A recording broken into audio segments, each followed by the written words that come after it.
حضرت علی رضی اللہ تعالیٰ عنہ کا قول ہے کہ ایک دفعہ وہ اپنے ساتھیوں کے ساتھ ایک جگہ سے گزر رہے تھے تو ایک شخص کو دیکھا کہ وہ اپنے باغ میں درخت کاٹ رہا تھا اور اس کی وجہ سے پسینے ہوا تھا۔ تو حضرت علی رضی اللہ تعالیٰ عنہ نے فرمایا کہ یہ ہے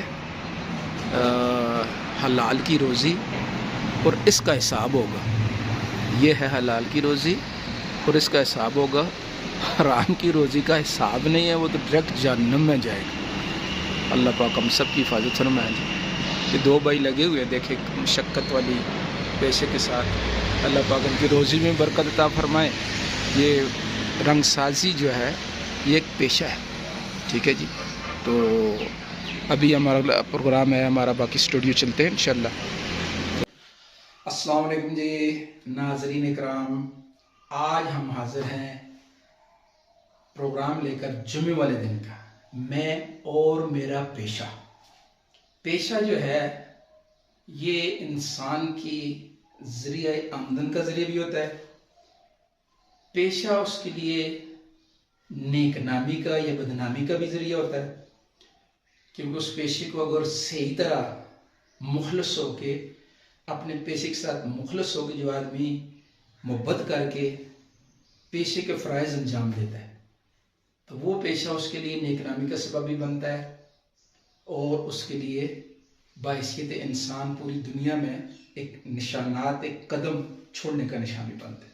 آج ہم پڑھتے ہیں دنیا میں اربوں انسان گزر کے چلے گئے، لیکن جن لوگوں نے کچھ کردار ادا کیے ہیں آج بھی ان کے نام تاریخ کے اوراق میں باقی ہیں، چاہے وہ جس شعبے والے بھی۔ اسی طرح ایک البیرونی ایک اسلامی سائنسدان تھے، مسلمان سائنسدان تھے، تو اب ان کو اس وقت کے بادشاہ نے رصدگاہ بنا کے دی ہوئی تھی، وہ تحقیقات کیا کرتے تھے۔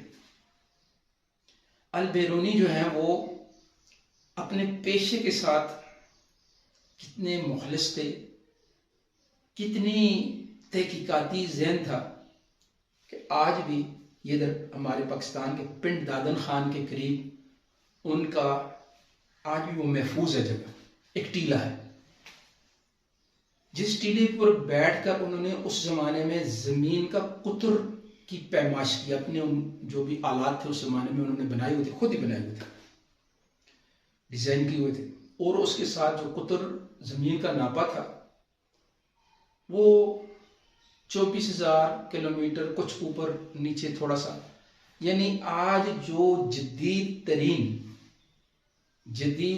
طریقوں کے ساتھ قطر ناپا گیا ہے صرف چند کلومیٹر کا، اب مجھے صحیح طرح فگر یاد نہیں ہے، چند کلومیٹر کا اس میں فرق ہے۔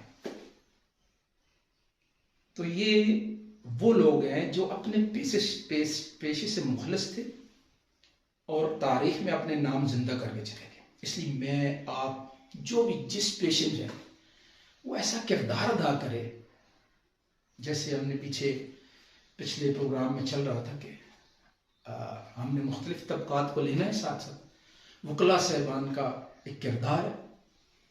تو ایک وکیل صاحب کا واقعہ میں نے پچھلے پروگرام میں بھی سنا ہے۔ ایسے ہی ایک وکیل صاحب جو ہے، میرا اپنا ایک کنزیومر کورٹ میں کسی کے کاروباری لین دین کے پیسوں کا کیس ہے، اسلام آباد سے ایک وکیل صاحب آئے ہوئے تھے، انہوں نے بڑا اپنا تعارف شاہکاری میں ہے، سپریم کورٹ کا وکیل۔ تو وہ میرا جو بیان تھا کہ ہاں جی میں نے اتنا مال ان کو سپلائی کیا ہے اور انہوں نے اتنے پیسے دیے ہیں اور اتنے بقایا، تو انہوں نے مجھے میرا جرا جب شروع کرنے لگے، ایک تاریخ پہ انہوں نے بیان کیا، دوسرے پہ جرا ہوئی، تو اس میں انہوں نے قسم دی کہ بھائی قسم اٹھاؤ کہ بھائی میں جو کہوں گا سچ کہوں گا، سچ کے سوا کچھ نہ کہوں، جو جملہ ہو۔ اچھا، دوران جرا وہ کوئی ایسی بات کر رہے تھے جو حقیقت پر مبنی نہیں تھی، تو میں نے وکیل صاحب سے یہ کہہ دیا کہ دیکھیں آج جو آپ ان کی حمایت میں یہ جھوٹ بول رہے ہیں تو کل قیامت والے دن آپ کو پھر بھی اس عدالت میں، اللہ کی عدالت میں ان کا وکیل بن کے پیش ایسے ہی ہونا پڑے گا اور وہاں بھی اس جھوٹ کا جواب دینا پڑے گا۔ تو وہ غصے میں آ گئے، وہ جی میں ادھر پردیش میں آیا ہوں، نہیں تو میں یہ کر دیتا، میں وہ کر دیتا. وہ میرے وکیل صاحب سے کہتے ہیں کہ بھائی اس سے کہو اللہ کی بات نہ کرے، موت قبر آنے کی بات نہ کرے. وہ میں نے کہا جب آپ نے میرے ساتھ اللہ کی بات کی ہے، مجھے اللہ کی قسم دے رہے ہیں، وہ خود بھی تو قسم کھاؤ نا کہ میں جھوٹے کی حمایت نہیں کروں گا، میں جھوٹ نہیں بلواؤں گا. وہ ذرا میں جھوٹ بلوانا چاہ رہا تھا. میں نے کہا اللہ کے بندے، ایک حدیث شریف کا مفہوم ہے کہ بڑا بدبخت ہے وہ شخص جو اپنی دنیا کی خاطر اپنی آخرت برباد کر رہا. یہ مفہوم ہے. اور اس سے بھی بڑا بدبخت ہے وہ شخص جو دوسروں کی دنیا کی خاطر اپنی آخرت برباد کر رہا. وہ میں نے کہا اللہ کے بندے، چند فیسوں کے لیے، چند پیسوں کے لیے، اس کی دنیا سنوارنے کے لیے اپنی آخرت کیوں برباد کریں؟ خیر بہرحال مجھے میرے وکیل صاحب نے کہا اب آپ نے اللہ کی بات ان کے سامنے نہیں کرنی تھی، اب آخرت کی بات نہیں کرنی تھی، اب جو سوال کیا جائے اس کا آپ نے جواب دینا. میں نے کہا جی ٹھیک ہے.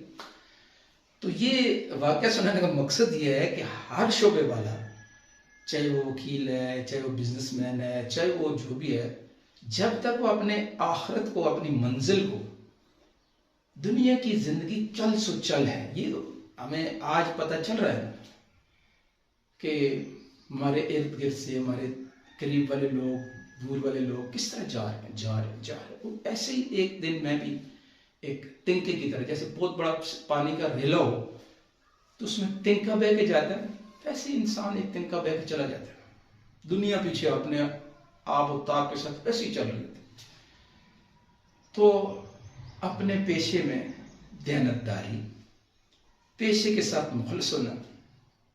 جیسے پچھلے پروگرام میں ہمارا آیا کہ ہم نے اس چیز کا عہد کرنا ہے کہ حقدار کے ساتھ وکالت کرنی ہے، اس کو حق پہنچانے کے لیے ہم نے جو فیس لینی ہے اس کے ساتھ مخلص ہونا، اس کے دھوکہ پھر نہیں کرنا. اور ظالم کا تو یہیں پہ کام رک سکتا ہے اگر ظالم کا مددگار کوئی نہ ہو. ہاں حدیث کا مفہوم ہے، ایک موقع پہ آپ سے فرمایا کہ مظلوم کی مدد کرو، ظالم کی مدد کرو. مفہوم اس طرح کا ہے. تو صحابہ نے عرض کیا یا رسول اللہ صلی اللہ علیہ وسلم، ظالم کی، مظلوم کی مدد کی سمجھ آتی ہے، لیکن ظالم کی مدد کیسے کرے اس کی سمجھ نہیں آتی. آپ صلی اللہ علیہ وسلم نے فرمایا جس کا مفہوم ہے کہ ظالم کو ظلم سے روک کر ظالم کی مدد کرو. اس کو پتہ نہیں ہے وہ بیچارہ کیا کر رہا ہے، بہت بڑے عذاب کی طرف جا رہا ہے. دو شخصوں کو اللہ پاک آخرت کے عذاب کے باوجود دنیا میں بھی ضرور عذاب دیتے ہیں. ایک ماں باپ کے نافرمان کو اور دوسرا ظالم کو. اس لیے ظالم کے مددگار نہیں بننا. تو یہ وکلا صاحبان کے لیے بھی بات ہے، میرے لیے بھی بات ہے. ہم سب اپنے اپنے شعبے میں دیکھیں، دفتروں میں جو بیٹھے ہوئے ہیں، سرکاری اہلکار بیٹھے ہوئے ہیں، آئندہ چل کے آگے باتیں، سب ہمارے بھائی ہیں، ہم معاشرے کا ایک حصہ ہیں. تو ہم سب نے ایک ایسی زندگی گزارنی ہے جو ہمارے وطن کے لیے بھی، ہمارے ملک کے لیے بھی، ہمارے دین کے لیے بھی، انسانیت کے لیے بھی خیر خواہی والی. ہمارا پروگرام جو ہے باتیں خیر کی، یہ مثبت کرداروں کو اجاگر کرنے کے لیے، تنقید نہیں. تو اس کے لیے انشاءاللہ یہ میں اور میرا پیشہ پروگرام بقیہ اگلے جمعے کو انشاءاللہ ہم حاضر ہوں گے اور اس کے اوپر بات کریں گے. کل ہمارا پروگرام ہوگا میں اور میرا گھر. اتوار والے دن ہمارا پروگرام ہوگا میں اور میری تعلیم. سوموار والے دن میں اور میری ڈرائیونگ. ٹھیک ہے جی، اس کے ساتھ اجازت. اللہ حافظ.